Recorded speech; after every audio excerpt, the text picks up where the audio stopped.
These are some of the things that Loris Malaguzzi says about the teaching environment, or what he calls the third teacher. The environment should act as an aquarium which reflects ideas, ethics, attitudes, and culture of the people who live in it. It is a living organism, a place of shared relationship among the children, teachers, and parents, and a feeling of belonging in the world that is alive, welcoming, and authentic. I've read most of these quotes, and a lot of books, but often I really learn the most about these principles through practice. So one of the lessons given to me at Small World about the teaching environment, and one that really informed my understanding of what was meant by third teacher, was not given to me by a fellow teacher or even a child, but by a little white duck called Black Cat. We first met Black Cat in 2014 when a pupil brought her very domesticated pet duck to show her friends. Black Cat obliged by swimming in a tub of water. The children were enchanted and gently patted her and talked to her. So when the people couldn't keep Black Cat anymore, we readily offered to look after her. Initially, Black Cat was confined to a chicken coop, while she acclimatized to her new environment, and indeed the children acclimatized to her. But slowly she emerged and became a treasured part of our Small World community. The richness of Black Cat in the environment was soon evident. She learned how to escape, and the children learned how to keep a respectful distance. She rewarded them with the occasional pat. But this was no short trip for either the child or the duck, and it brought about provocations of empathy and compassion. This led us into an inquiry into what it felt like to be small, and indeed what it felt like to be big.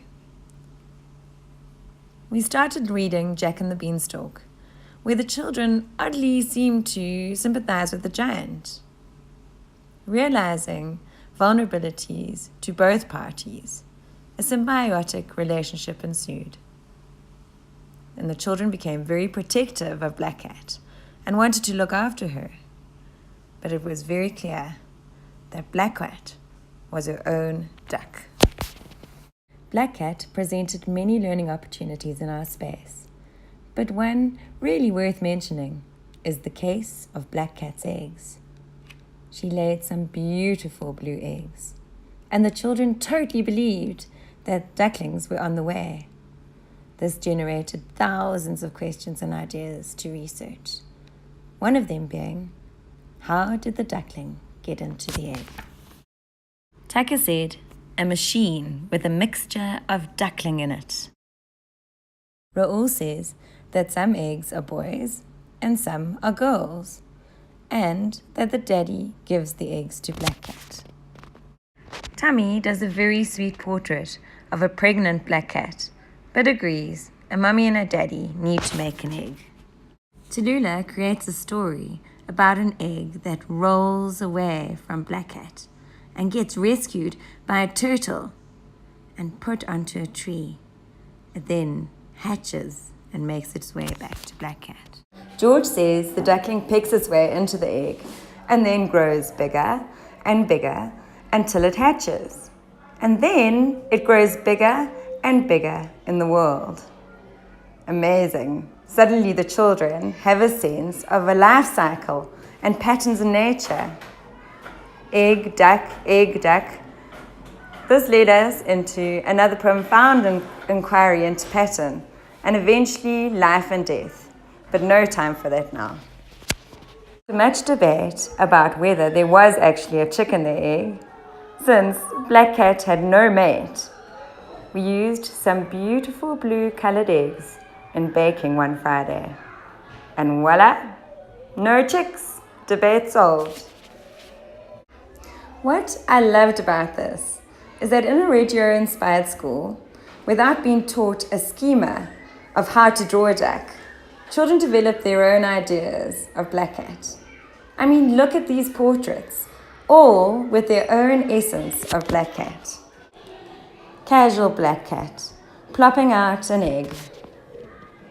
Scatty black cat, carelessly letting her egg roll out of the nest. Broody black cat, pushing out those eggs with all her being. And a silent duckling waiting to hatch.